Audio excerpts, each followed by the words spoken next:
श्रीम नमः. वसुबारस दिवाळी सणातील पहिली तिथी, जिलाच गोवत्स द्वादशी असं देखील म्हणतात. वसुबारस या सणाला कामधेनू गायीचं पूजन केलं जातं. दिवाळीतील प्रत्येक तिथीचं महत्त्व आहे. त्या दिवशी विशिष्ट सेवा, मंत्र साधना, स्तोत्र पठण करून, पूजा करून माता लक्ष्मीला आपण प्रसन्न करत असतो. कामधेनू म्हणजेच गाय ही लक्ष्मीचंच रूप मानलं जातं. वसुबारस या सणाला गायीचं पूजन केलं जातं.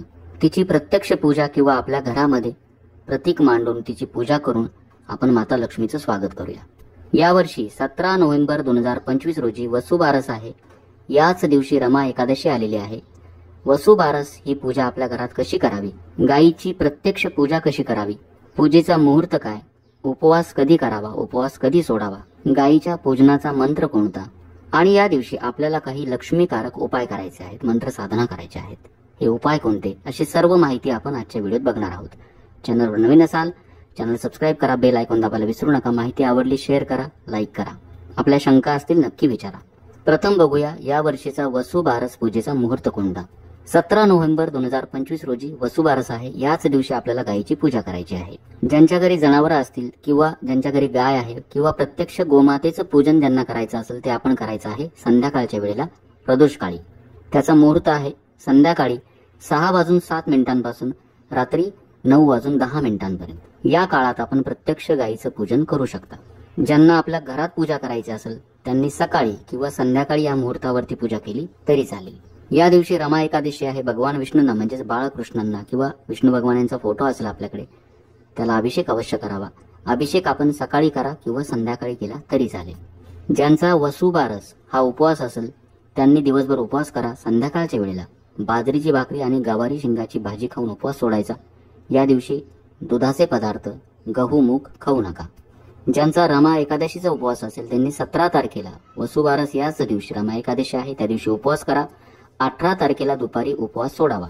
आता आपण बघूया गायीचं प्रत्यक्ष पूजन कसं करायचं. या दिवशी गोवत्स म्हणजेच वासरासह गायीचं पूजन करण्याला महत्त्व असतं. आपल्या जवळपास कुठेही गाय असेल, वासरू असेल किंवा वासरू जरी नसेल, नुसती गाय जरी असेल, गायीचं पूजन या दिवशी अवश्य करावं. संध्याकाळच्या वेळेला आपण ही पूजा करायची आहे. पूजा करताना काळजी घ्या, दुरूनच गायीचं पूजन करा. प्रथम काय करायचं, गायीच्या पायावरती तसंच वासराच्या पायावरती पाणी व्हायचं, म्हणजेच आपण त्यांचं पाद्यपूजन करणार आहोत. नंतर दुरूनच गायीला हळद कुंकू व्हावं, वासराला हळद कुंकू व्हा, अक्षता व्हाव्यात, फुलं व्हावीत. गायीला, वासराला फुलांचा हार घालावा, तिला औक्षण करावं. संध्याकाळच्या वेळेला 6 वाजेनंतर साधारणतः आपण ही पूजा करा. गायीला या दिवशी आपण जे गोड पदार्थ बनवत असाल सोबत बाजरी आणि गूळ, गायीला याचा गोग्रास द्यावा. तिला नमस्कार करावा. आपल्या कुटुंबाच्या आरोग्यासाठी, आपल्या घरात समृद्धी आणण्यासाठी तिला प्रार्थना करावी. कामधेनूचे, गोमातेचे आशीर्वाद घ्यावेत. अशा साध्या पद्धतीनं आपण गायीचं पूजन करा. समजा आपल्या जवळपास गाय नसेल, कुठं रस्त्यावर जरी या दिवशी सकाळी संध्याकाळी कधीही आपल्याला जर गाय दिसली तर आपण त्या गायीला कमीत कमी चारा द्या, फळे खायला द्या. या दिवशी गोमातेचे आशीर्वाद घ्यायला विसरू नका. पुढील मंत्र 1 वेळा 11 वेळा म्हणावा किंवा ऐकावा. क्षीरोदार्णव संभूते सुरासुर नमोस्तुते सर्व देवमये मातर गहानार्घ्य नमोस्तुते हा मंत्र म्हणा किंवा ओम गोमात्रे नमः हा मंत्र म्हणावा. अशा पद्धतीनं गायीची प्रत्यक्ष पूजा आपण करू शकता. आता जवळपास जर आपल्याकडे गाय नसेल मग आपण पूजा कशी करायची. आता मी आपल्याला जो पूजाविधी सांगणार आहे तो आपण आपल्या घरात करावा. सकाळी करू शकता, संध्याकाळी करू शकता. आपल्या देवघरामध्ये गाय वासराची मूर्ती अवश्य असावी. ज्यांच्याकडे असेल त्यांनी या दिवशी पूजन करा. ज्यांच्याकडे नसेल त्यांनी वसुबारस सणाला आपल्या देवघरामध्ये गाय वासराची मूर्ती अवश्य स्थापन करा. गाय वासराची मूर्ती कशी स्थापन करायची आपल्या चॅनलवर व्हिडिओ आहे, तो बघा, त्या पद्धतीनं करा. किंवा आता मी जे आपल्याला पूजा सांगणार आहे अगदी याच पद्धतीनं आपण वसुबारस सणाला पितळी मूर्ती जर आणली या पद्धतीने आपण स्थापन करू शकता. किंवा आपल्याकडे जर मार्बलची मूर्ती असेल, मातीची मूर्ती असेल, तिचं देखील आपण याच पद्धतीनं वसुबारस सणाला पूजा करा. प्रथम काय करायचं, देवघराजवळची जागा असेल ज्या ठिकाणी आपल्याला पूजा मांडायची असेल जागा स्वच्छ करा. चौरंग घ्यावा किंवा एखादा पाट घ्या, त्यावरती स्वच्छ लाल वस्त्र अंथरायचं. थोडंसं गोमूत्र शिंपडावं शुद्धीकरणासाठी. शुद्ध तुपाचा दिवा लावून घ्या. दिव्याचं पूजन करा. गंधाक्षता फुलं अर्पण करावी. ओम श्री दीपदेवताय नमः गंधाक्षता पुष्पम समर्पयामी. दिव्याचं पूजन झालं मग गणपती पूजन करायचं. आपल्या तामणामध्ये देवघरातील गणपती बाप्पाची मूर्ती घ्या. या मूर्तीला प्रथम शुद्ध जलानं, नंतर पंचामृतानं, पुन्हा शुद्ध जलानं स्नान घालायचं. ओम श्री महागणपतये नमः. शुद्धोदक स्नानं समर्पयामि. पंचामृत स्नानं समर्पयामि.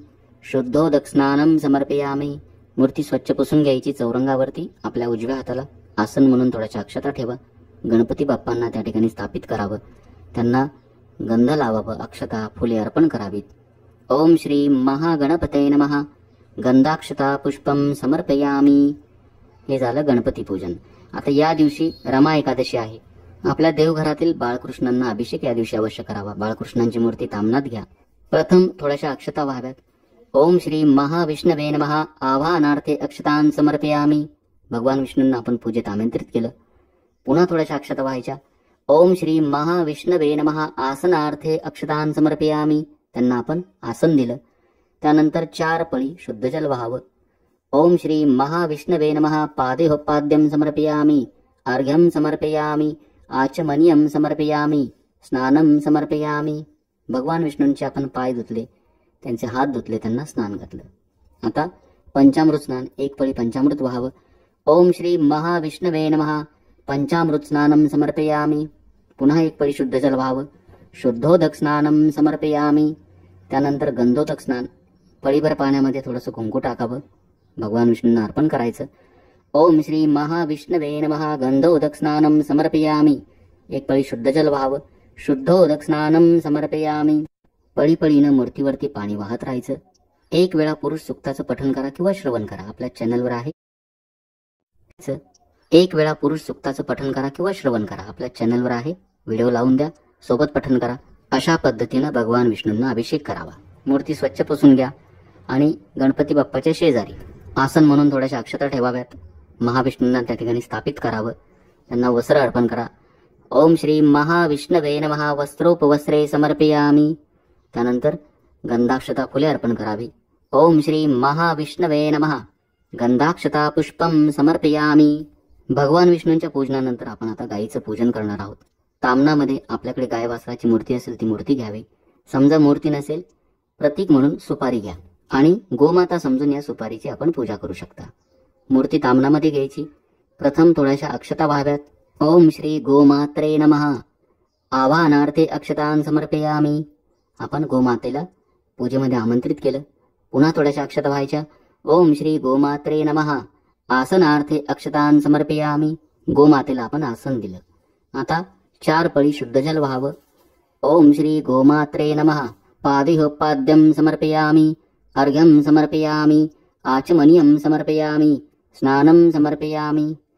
गोमातेचे आपण पाय धुतले, त्यानंतर तिला स्नान घातलं. आता यानंतर पंचामृत स्नान घालायचं. 1 पळी पंचामृत व्हावं मूर्तीवरती किंवा सुपारीवरती. ओम श्री गोमात्रे नमः. पंचामृत स्नानं समर्पयामी. पुन्हा 1 पळी शुद्ध जल व्हावं. शुद्धोदक स्नानं समर्पयामी. आता गंधोदक स्नान. पळीभर पाण्यात थोडंसं कुंकू टाकावं. मूर्तीवरती किंवा सुपारीवरती वाहून द्यावं. ओम श्री गोमात्रे नमः. गंधोदक स्नानं समर्पयामी. 1 पळी पुन्हा शुद्ध जल व्हावं. शुद्धोदक स्नानं समर्पयामी. आता पळीभर पाणी वाहत राहायचं आणि श्री सूक्ताचं 1 वेळा पठण करा किंवा श्रवण करा. पळीभर पाणी अशा पद्धतीने मूर्तीवर किंवा सुपारीवरती वाहून अभिषेक करावा. मूर्ती स्वच्छ पुसून घ्या. थोडेसे तांदूळ चौरंगावरती आसन म्हणून ठेवायचे. गोमातेला स्थापित करावं. गोमातेची मूर्ती ठेवताना पूजेमध्ये असो किंवा आपल्या देवघरामध्ये एक लक्षात ठेवायचं, गायीचं जे तोंड आहे, गोमातेचं जे तोंड आहे ते दक्षिण दिशेकडे होणार नाही याची काळजी घ्या. पूर्वेकडे चालेल, पश्चिमेकडे चालेल, उत्तरेकडे चालेल. गोमातेची अशा पद्धतीने स्थापना केल्यानंतर हळद कुंकू व्हावं, अक्षता व्हाव्यात, फुलं व्हावेत. ओम श्री गोमात्रे नमः. हरिद्राम कुंकुम च समर्पयामी. गंधाक्षता पुष्पम समर्पयामी. संपूर्ण पूजेला धूप दीपानं ओवाळायचं. ओम श्री गोमात्रे नमः. धूपम समर्पयामी.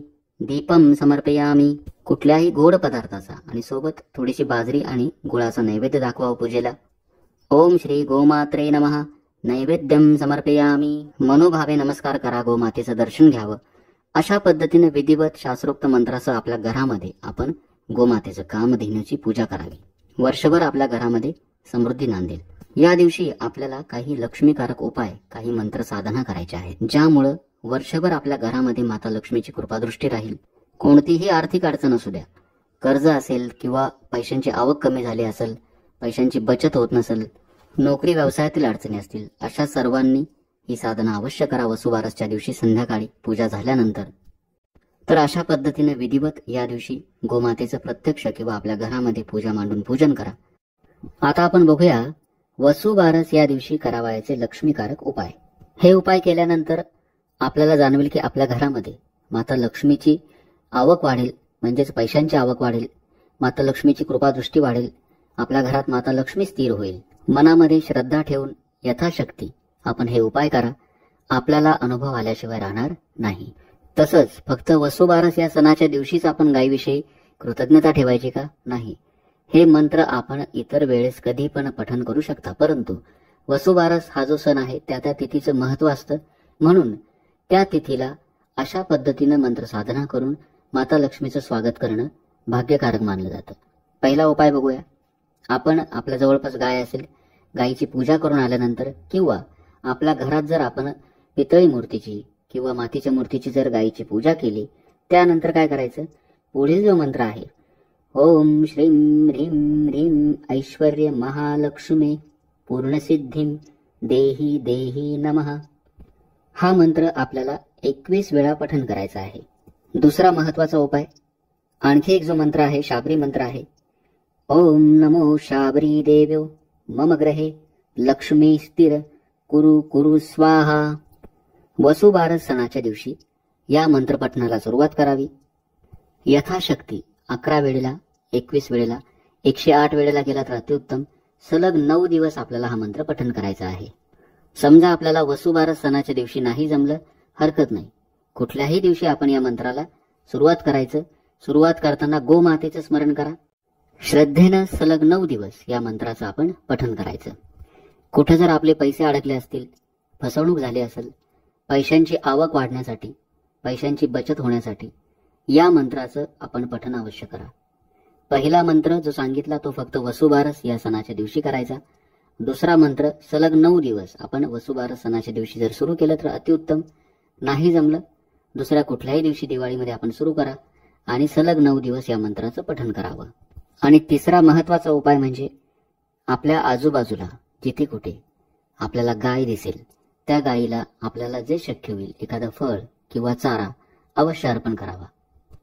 किंवा जवळपास गोशाळा असेल, गोशाळेमध्ये जायचं, चारा अर्पण करायचा किंवा त्या ठिकाणी यथाशक्ती दान करावं. हा उपाय आपण वसुबारस या सणाच्या दिवशी केला तरी चालेल.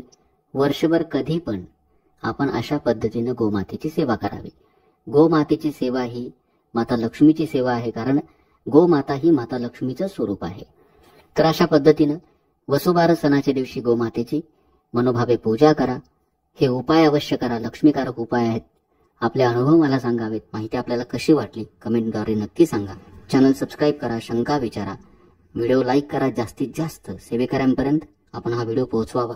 श्री स्वामी समर्थ. जय जय स्वामी समर्थ.